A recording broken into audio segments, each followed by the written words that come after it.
On April 11, 1926, one of the most successful association football clubs in the United States, Bethlehem Steel FC, would win their 6th National Challenge Cup title, defeating Ben Millers from St. Louis, Missouri, 7-2 in the final, in front of 18,000 fans at Ebbets Field in Brooklyn, a then record attendance for American soccer.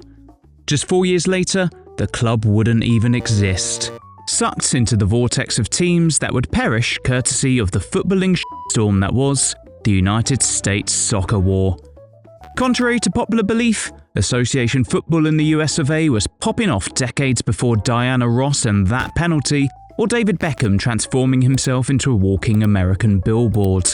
In the 1920s, the United States experienced its very own football renaissance period, with the beautiful game quickly growing into one of the most popular sports in the country, before it ultimately went the way of Dianna Ross and That Penalty.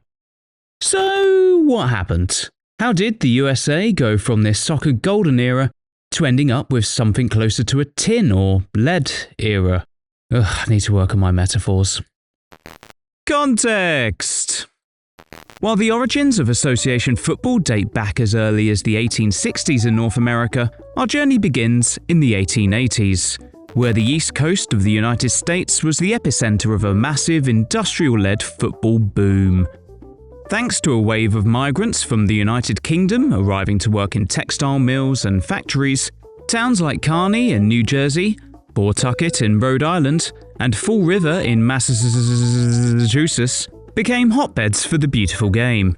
And as amateur soccer began to spread across the Northeast, it was only a matter of time before someone tried to herd the cats. In 1884, the American Football Association was formed, the first authorizing body of the dribbling game, who set about standardizing the rules so everyone was actually playing the same sport, as well as introduce a knockout cup competition in 1885 known as the American Football Challenge Cup. But soccer's expansion wasn't just limited to the Northeast. The beautiful game would also find popularity in other pockets of the country. Sure enough, a number of businessmen who knew a thing or two about the sports industry smelt money. In 1894, 6 club owners from the National League of Baseball met up in New York City to unveil their latest venture, the American League of Professional Football, the USA's first stab at a proper professional competition, consisting of teams representing the beautiful game's ball-twatting cousins, including the Boston Beaneaters, who I only mention because they sound fun. However, American soccer purists, including the American Football Association, weren't exactly thrilled by baseball's incursion into the association football arena. Many saw the new soccer league as a pure cash grab, done to fill baseball stadiums during the off-season, rather than for the love of the game and all that. The American Football Association attempted to tell the MLB to back the off by banning any players that joined clubs in the new league from AFA competitions. However, this did little to deter players from signing up because of, thick stacks of cash, and did even less to deter the MLB because they just didn't care. What did deter the MLB was the prospect of losing money on their new venture. Attendances for the American League of Professional Football were less than stellar, and with rumours circulating of a rival baseball league potentially launching to challenge the league owner's primary investment, the MLB bigwigs decided to pull the plug on the first professional American soccer league less than a month after a ball was first kicked. And this conflict set the tone for what would be a chaotic and often confusing period for the sport in North America. So bear with me, I'm barely getting my own head around it. In 1911, an association of clubs in New York would form the American Amateur Football Association, which would attempt to spread its influence beyond the Northeast-centric American FA stronghold, and even launch its own version of the Challenge Cup, the AFA Cup, in 1912. The new upstart quickly grew in size, and soon sought recognition on the international stage by applying for FIFA membership as the governing body for the entire United States. The American Football Association, not to be outdone, also applied to FIFA, claiming that as they were there first, they should be the ones to receive the FIFA stamp of approval. In classic not wanting to get their hands dirty fashion, FIFA said, "We're not getting involved, you lads work it out," and refused to sanction either association until they had sorted out their differences and unified to become one happy family. That did not happen. Instead, the American Amateur Football Association just assimilated the various regional associations that were aligned with the original governing body until resistance was indeed futile and the remainder of the AFA got absorbed as well. In 1913, the AAFA transformed into the United States Football Association and were officially granted entry into the FIFA clubhouse. The U.S.A. were quick to stamp their authority on football in the country. In 1914, the AFA Cup was rebranded to the much easier to pronounce National Challenge Cup, and 2 years later, in 1916, the U.S.A. would put together an all-American squad to take on the road to compete with the world's best in the country's first official international matches. The problem for the U.S.A. was that in 1916 most of planet Earth was on fire, so they settled on matches against Sweden and Denmark. Despite these soccer milestones in the USA, there was still no flagship National League competition to speak of. There were the likes of the National Association Football League, made up of clubs in the Mid-Atlantic, or the St. Louis Soccer League, made up of clubs in, St. Louis, surprisingly. But these competitions were typically either too small and localized, or just couldn't support a professional system. Enter Thomas W. Cahill, a soccer administrator, coach, occasional club owner, and then executive secretary of the United States Football Association. Thomas was a busy boy, having spearheaded the formation of the AAFA, its inclusion into FIFA, as well as the USA's tour of Scandinavia in 1916. He next set his sights on the creation of a true professional competition for soccer in the United States. Many top teams in the northeast of the country were already competing for regional competitions, but the lack of a professional structure had proved frustrating for the more ambitious of these clubs. So Tomo had a vision that would reshape association football in the United States, a vision that would have ripples for decades to come, a vision of trying to watch football highlights while on his hollybobs, but getting geo-blocked because he's in a different country. Wait a minute, that's an oddly specific and accurate vision of the future. I'm sure Thomas Cahill would understand the sheer rage of travelling abroad during a massive tournament, only to find out its usual home broadcast isn't available. Stuck with different commentary, different analysis, different match graphics. It just doesn't feel comfortable. Like wearing someone else's swimming trunks they've lent you because you didn't know this hotel has a pool. Which brings us to today's sponsor, Proton VPN. If you're away from home for the World Cup, Proton VPN lets you securely access your streaming services from basically anywhere on the planet. They have high-speed servers across 145 countries, with zero data limits, zero throttling, and absolutely zero chance of missing your team's catastrophic defensive errors just because you're in a different time zone. It's also about privacy. While you're consuming the never-ending torrent of football content, tech platforms and advertisers are hovering over your shoulder. It's a little creepy. Watch one analysis video about England's midfield, and suddenly every website you visit thinks you're desperate to buy a £200 replica shirt, a new pair of football boots, and James Milner's big book of inspirational quotes. Right now, Proton is running a special World Cup offer. You can grab their VPN Plus 24-month plan at a 70% discount. Or if you want something a little more flexible, the 12-month plan is 65% off. So go through my link, protonvpn.com/routenone, in the description below, to watch the beautiful game privately and feel at home from anywhere, including the United States of America, where Thomas Cahill was plotting his footballing legacy. Mr. Cahill envisioned a truly professional league competition that could be the crown jewel for soccer in the USA.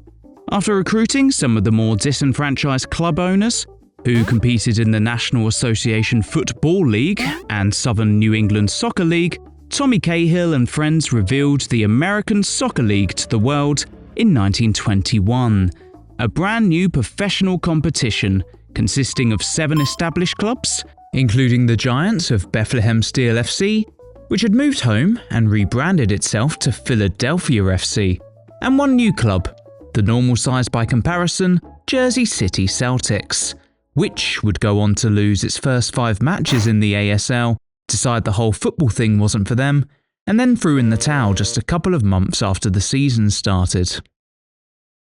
But what set this competition apart from other leagues at the time was the amount of capital being pumped into this venture from industrial corporations that had vested interests in the clubs participating in the competition. Thousands of dollars were poured into improving facilities and venues, while no expense would be spared in making sure that the best talent available could be lured to compete in America's premier soccer competition, which will become very relevant later.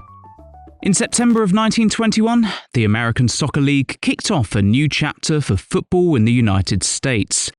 But it wouldn't be the immediate success that everyone hoped it would be. Attendances were modest at best to begin with, and it soon became clear to most club owners that if the ASL was to be a success, they'd need to play the long game. The inaugural season of the American Soccer League was won by Philadelphia FC, who celebrated their league title by sacking off the whole Philly thing, moved back home, and reverted their name to Bethlehem Steel. Though confusingly, another team called Philadelphia FC joined the league the next season. After a meh-sounding inaugural season commercially, the American Soccer League soon turned it around into more of an ooh sound. Attendances grew as football fever took hold in the Northeast. 10,000 spectators turned out to watch New York FC take on Fall River in October 1922, and it wouldn't be too long before ASL matches were outdrawing the National Football League.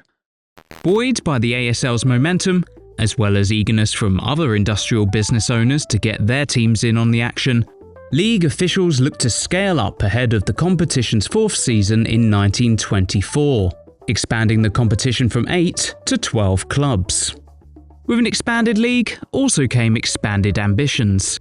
Clubs across the American Soccer League were making assertive moves in the transfer market, a bit too assertive in hindsight. The club that was most eager to flex its financial muscles were Boston Soccer Club.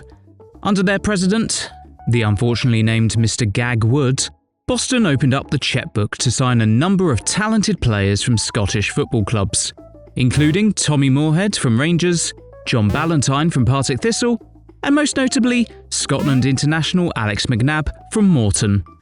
Much like how English clubs had lured away players from Scotland during the dawn of professionalism, clubs with large industrial backing in the United States were doing the same, offering salaries to players many times higher than what they would be receiving back home.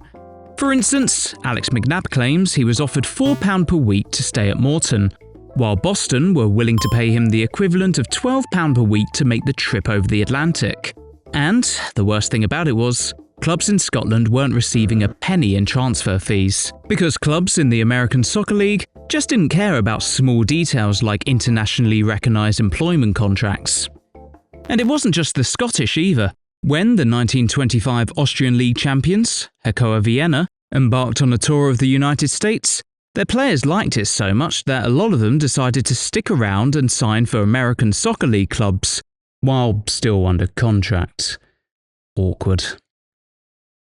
European football associations and sports transfer gossip columnists alike were getting increasingly pissed with the cavalier attitude clubs in the United States had towards transfer regulations.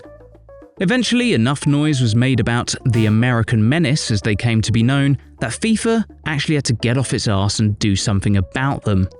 In 1927, FIFA intervened by threatening to boot the United States Football Association from the worldwide footballing community, unless they were able to bring their ASL clubs in line to play by the same rules as everyone else.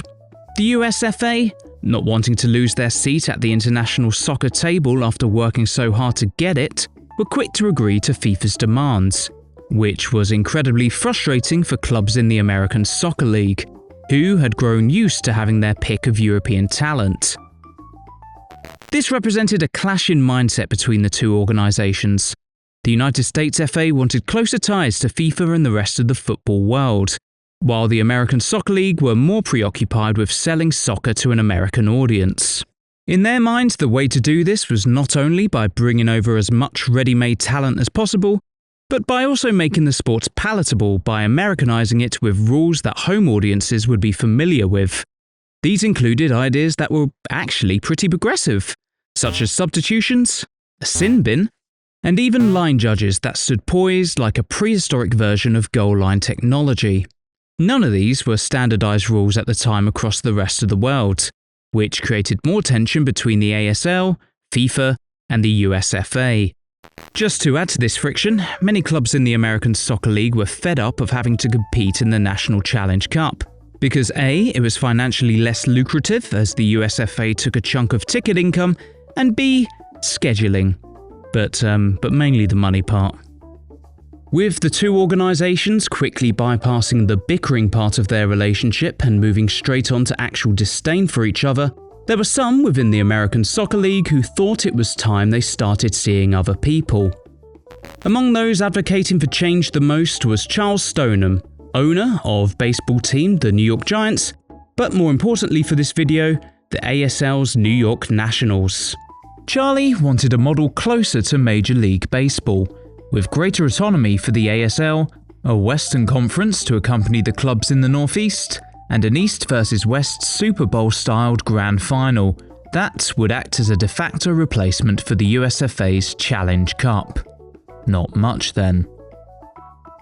Other clubs were charmed by Project Stoneham, and with owners in the American Soccer League frustrated with the United States FA due to the perceived capitulation to FIFA and cup fixture pile-ups, in September of 1928, the American Soccer League voted to withdraw their clubs from the United States FA's National Challenge Cup.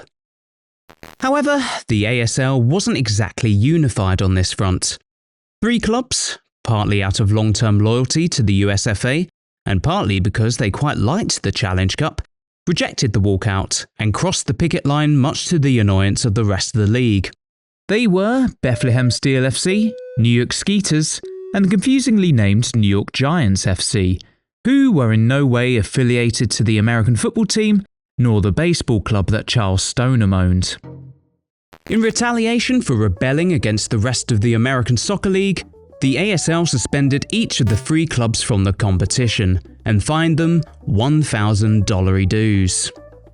However, in retaliation for rebelling against the United States Football Association, the U.S.A. revoked the American Soccer League's membership and declared them an outlaw league, exiled from the soccer community like a crap version of the Count of Monte Cristo. I've not actually read it, that's the plot, right? The American Soccer League, for their part, seemed to not really care. But excommunication from the Church of Football brought about some serious problems, most notably to do with the players themselves, who faced the grim prospect of being blacklisted from signing professional terms with clubs in sanctioned competitions, or even banned from international call-ups. Unsurprisingly, a fair few foreign imports decided to pack their bags and ditched the ASL sides rather than risk getting permanently outcast. And just to show the ASL that they really meant business, the United States Football Association organised a new official competition to fill the void left by the renegade division, the Eastern Professional Soccer League, composed of 3 clubs that had jumped off the American Soccer League bandwagon, a new team made up of some of the former Hakoah Vienna players called Hakoah All-Stars, and a bunch of teams cobbled together from the Southern New York Soccer Association. The soccer war was on, and what was it good for? Absolutely nothing, that's what. Having the 2 competing leagues in the same geographical area was awful for business. The soccer market in the Northeast had quickly become oversaturated, and support for the game was spread thinly between the 2 divisions. And to make matters worse, the quality of play was hit hard as well, partly due to talented players leaving clubs in the case of the American Soccer League, and partly because of the semi-professional clubs that had been roped in to bulk up the numbers in the case of the EPSL. So fans just stopped showing up. As attendances plummeted, clubs were rocked by the financial shit sandwich they'd prepared for themselves. Some folded, some attempted to cut player wages, others moved to smaller venues, but still the soccer war ploughed on for the rest of the 1928-1929 season, trading blows for the sake of it. The United States FA tried to lure clubs over to the EPSL. The American Soccer League formed their own FA called the American Soccer Association, and even tried to join FIFA weirdly.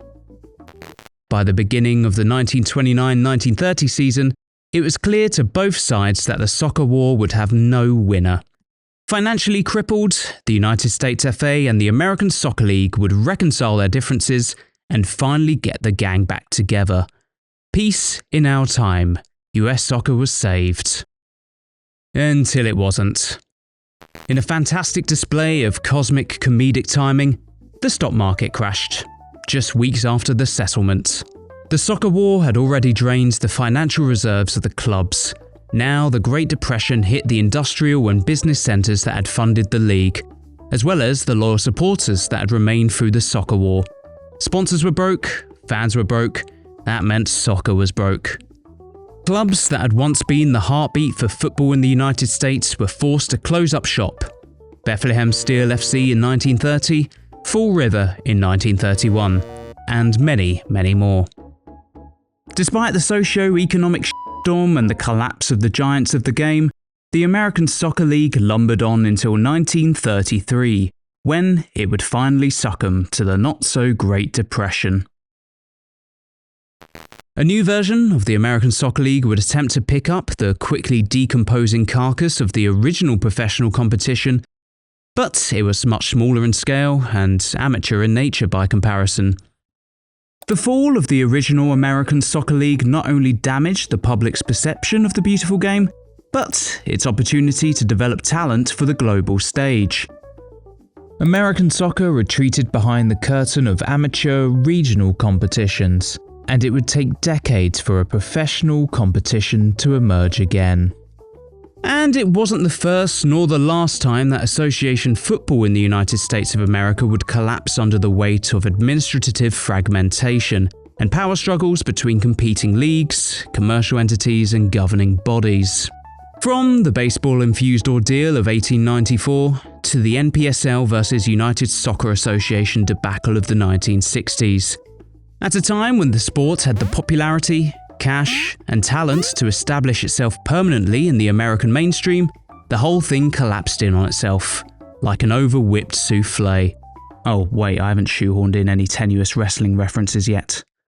And the whole thing collapsed in on itself, like Russo-era WCW. Just think where association football would be in the United States of America had they been able to hold it together a century ago. Maybe the MLS would be the biggest league on the planet. Maybe the United States would have won a World Cup by now.